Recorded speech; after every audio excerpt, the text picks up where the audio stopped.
เกินพอ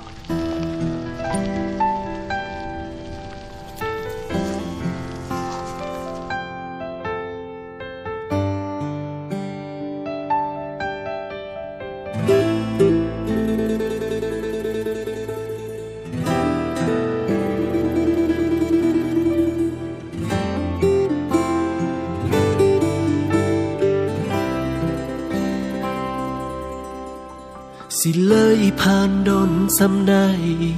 อายกะบ่ลืมในความหักที่เฮาสองคนได้มีให้กันหักตั้งแต่มือแรกจนมือ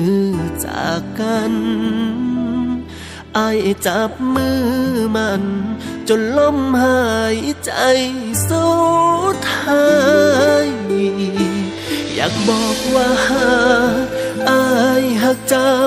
แห้งหลายสิบ่มีภัยมาแทนที่หัวใจน้องได้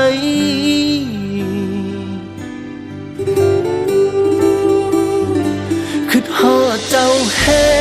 งจนหัวใจของอายสิขาดมือคนที่หักจากไปบอกกลับคืนมา